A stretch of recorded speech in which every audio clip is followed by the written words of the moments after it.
month has been an amazing month, and I'm glad that you have connected and you're listening to this word, because this month we have been talking about redemptive service, the impact of ministry. And the verse that we have been talking about is Mark chapter 10, verse 45. For the Son of Man did not come to be served, but to serve and to give his life as a ransom for many. Redemption is about someone giving himself to another person. We are told about the story of Ruth. Ruth, actually, the book of Ruth talks about redemption. And it is how Ruth and Naomi came back to Bethlehem. They came destitute. Ruth had lost a husband. Naomi had lost sons. And they were coming back to Bethlehem with nothing.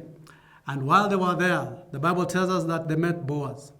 Boaz got attracted to Ruth, and in the process, as Boaz began to give himself to this lady and begin to become favorable to her, this lady was redeemed from a place of widowhood to a place where she got married to Boaz. And the Bible says they had a child called Obed. Obed later grew up, had a child called Jesse.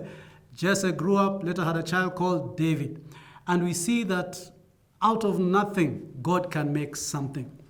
And so, as we serve, as we engage in redemptive service, there are three things that I would like to share today. Number one, we must serve with excellence. Secondly, we need to serve with accountability. And thirdly, we need to serve in humility. This is something that Jesus exemplifies.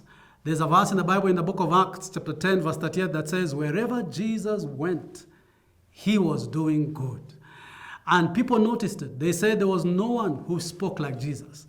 There is no one who did things the way Jesus did them. And what Jesus did, he has passed on to us. And one of those things is excellence. The Bible tells us in the book of Daniel that Daniel served in the regime in Babylon with excellence because the spirit of excellence was upon him. Many times when we serve, we want to do mediocre work. When we serve, we want to just do what does not cost us. And so we don't serve with excellence.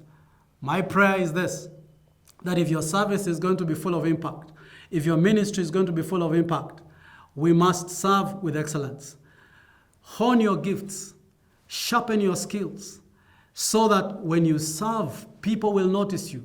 People will pick you out of a crowd because your service is a service of excellence.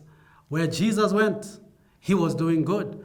Jesus told the disciples, let your light shine before men, that they may see your good works and give glory to your Father who is in heaven. You have to serve with wholeheartedness. Your service should come from the heart flowing out. But secondly, I say that we should serve knowing that we are to be accountable. We have to serve willingly. The Bible tells us about the people he gave talents. In the book of Matthew 25, talked about these three men who were given talents. One was given 5 talents. The other one was given 2 talents. And the other one was given 1 talent. The one who had 5 worked and got 5 more. The one who had 2 worked and he got 2 more.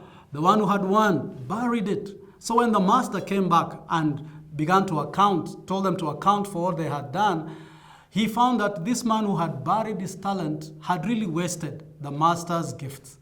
Are you wasting the master's service? Are you serving willingly? Do you know that you shall be accountable for the things that you do? But thirdly, not only should you serve with excellence, not only should you serve knowing you shall be accountable, we must serve with humility.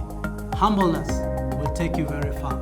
The Bible says, humble yourselves therefore under the mighty hand of God, so that in due season you shall be lifted up by the God who has called you. So this week, serve with excellence. Serve knowing you shall be accountable.